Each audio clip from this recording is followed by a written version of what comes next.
Hi friends, నా ముందు వీడియోలో శ్రీమద్ భాగవతం గురించి విశిష్టతలు, ఆ తర్వాత ఈ సృష్టి ఎలా నిర్మాణం జరిగింది, బ్రహ్మదేవుడు ఉద్భవించిన పరిస్థితులు ఇవన్నీ ఎక్స్ప్లెయిన్ చేశాను.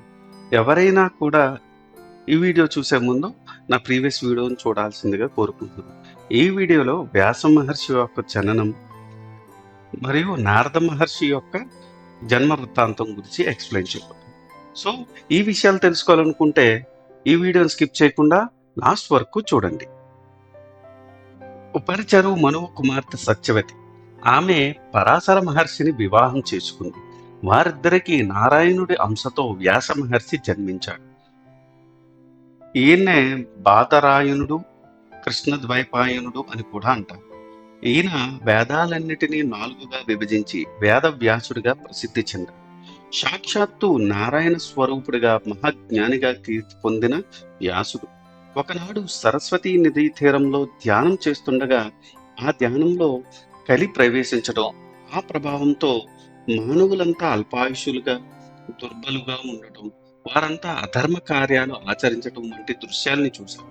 వారందరినీ తరింప చేయాలని తాను 4గా విభజించిన వేదాలలో ఋగ్వేదానికి పైలుడనే శిష్యుడికి, యజుర్వేదాన్ని వైశంపాయనుడికి, సామవేదాన్ని జైమిని మహర్షికి, అథర్వ వేదాన్ని సుమంతుడికి బోధించి వాటిని గురు శిష్య పరంగా లోకంలో వ్యాప్తి చేయమని ఆదేశించారు.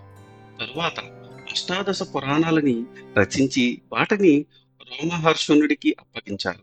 వేద సారాన్ని రంగరించి మహాభారత ఇతిహాసాన్ని పండిత పామరులందరికీ అర్థమయ్యేలా రాశాడు.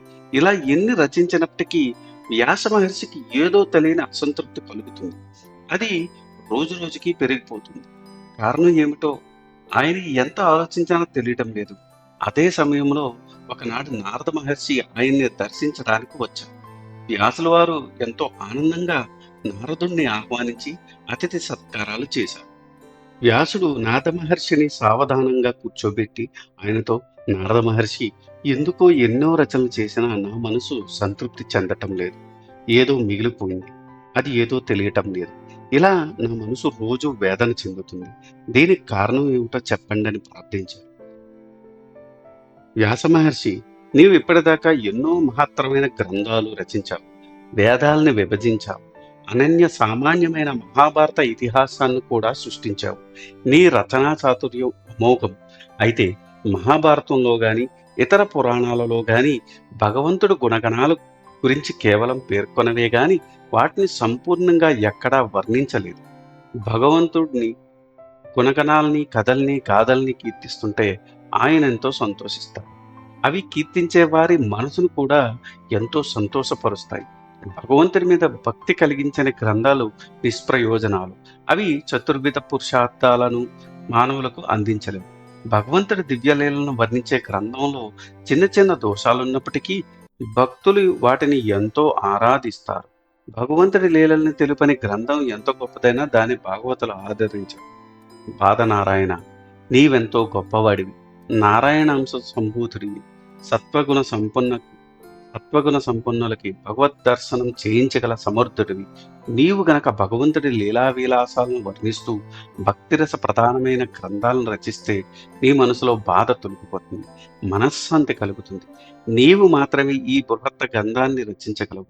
నీవు రచించిన గ్రంథాన్ని విన్నా చదివినా ఆ మనవులు మోక్షాన్ని పొందుతారు. భగవంతుడి కథల్ని విన్నంత మాత్రాన ఎలాంటి సద్గతులు కలుగుతాయో నా చరిత్రే ఉదాహరణ అంటూ నారద మునీశ్వర వారు తన గత జన్మ గురించి వివరించడం మొదలుపెట్టారు. ఇది విషయం తెలుసుకోవాలనుకుంటే మీరు నా నెక్స్ట్ వీడియో కోసం వెయిట్ చేయాల్సింది. సో నా నెక్స్ట్ వీడియో ఎప్పుడు వస్తుందో వెయిట్ చేయాలంటే మీరు జస్ట్ చేయాల్సిందల్లా నా ఛానల్ సబ్స్క్రైబ్ చేసుకుని బెల్ నోటిఫికేషన్ ఆన్ చేసుకుంటే నా నెక్స్ట్ వీడియోలో నారద మునీశ్వర్ వారి పూర్వజన్మ గురించి వివరించబోతున్నాను. ఈ వీడియో కనుక మీకు నచ్చితే do like, share and subscribe. Thanks for watching. జై సనాతన ధర్మం.